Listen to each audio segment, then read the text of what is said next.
This kind of flying, I mean, I've flown Piper Aero 4, the 172 Cessnas. Not the same. It's like driving a bus. This thing is like driving a sports car. Okay. And it's a whole different thing. It's not the same. You know, we fly low and slow in these. You know, usually most of the time I'm at 3,000 feet or less. I can go higher if I want to. I just don't want to. You know, unless I go over a mountain or something like that. But you know, chase a coyote. I mean, you can do so many things with these things that you cannot do in a 172 or a Piper without risking your life. Right. You know. Okay, let's just start out here. I already took the pin out of the parachute system. It's right here. Okay. A little bit about the parachute system. So you look up here, making sure everything's okay. The GPS system will mount here. It plugs in there. Your radio plugs in here. This is the antenna cable for the radio.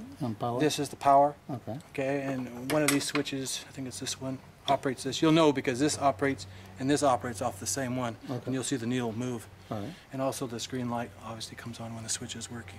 If you don't see this light on, then check the fuses in the back. Okay. I don't think I've ever burned a fuse, but you know, that would be good. They're all fused. Okay.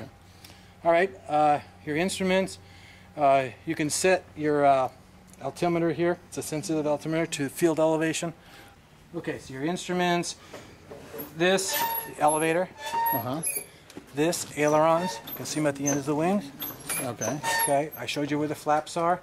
The pedals in there run your rudder in the back. And when you get ready to take off, obviously you operate all those devices and make sure they have full, complete track. Yeah, these planes are mostly pedal and very little aileron. Okay. You fly almost totally with your pedals. Okay. And you just develop the knack and you hardly notice you're doing it. Okay. The plane is very sensitive. Okay, first thing you do then is leading edge. What you're looking for is any kind of a misjoint, which means that you got a broken leading edge. Now that should never happen, but let's say you're not here and somebody, well, you're not here, runs into your plane. It doesn't say anything. Right. Okay, so you just run your hand down here. You look for any kind of looseness in anything, all the way around the end, like that. Make sure everything's still there. Now, come right over here. These things have little battens that go up in here, and as the plane sits for a long time, the cells loosen up and tighten up depending on the temperature. And the batten slips off a little thing, so watch up here when I press up. Oh, I got it. Puts the batten up in its correct position. Okay? So you want to make sure your battens are up. Okay. And next time you're out here, they'll be down again. They'll be down again. Okay. So, now, just lead up.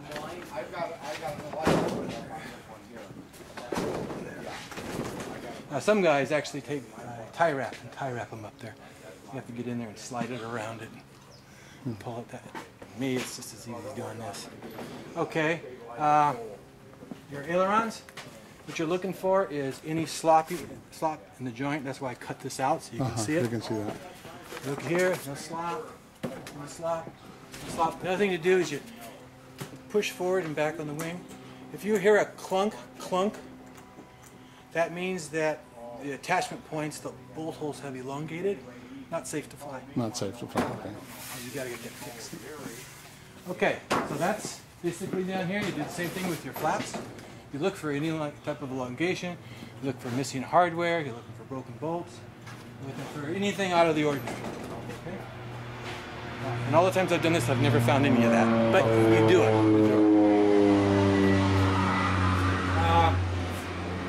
Again, here, joints. All control surfaces are critical because that's what flies the plane. Right. So you're looking for any kind of looseness, anomaly. You got to assume that somebody could have come down this road and hit it. Come through here and hit it, or some guy could have tried to steal parts off your plane, and you're missing hardware. Again, you check the other side, looking for any looseness. Okay. Check here. Again, this is what holds the stabilizer on. Check down here for any kind of looseness. Again, on the other side. Anything that supports the wing or attaches to a control surface is what you're checking for. Okay. I want to do the same thing on this side. check the battens. Come up, check these surfaces. Incidentally, I think this procedure is in the manuals. It's in the manual. So whatever you technically miss, you can find out. Manuals.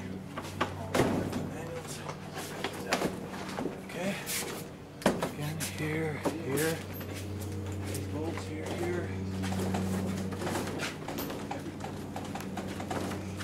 Looks good.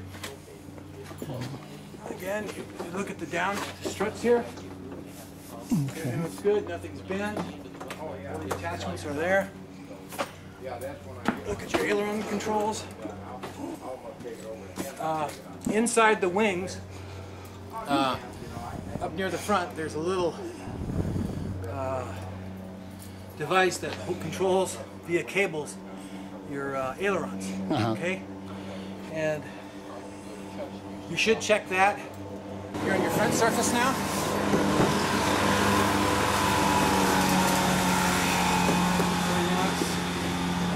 Everything looks good. That's a pre-flight. Okay.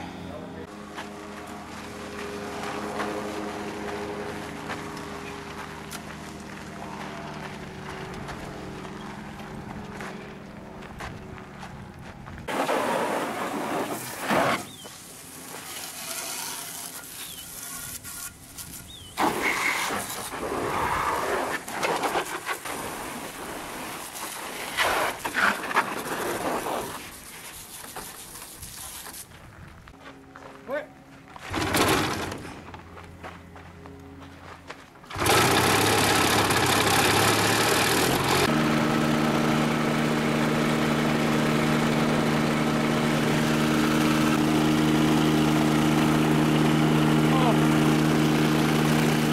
There's a heel brake right there. Okay. My heel's on it.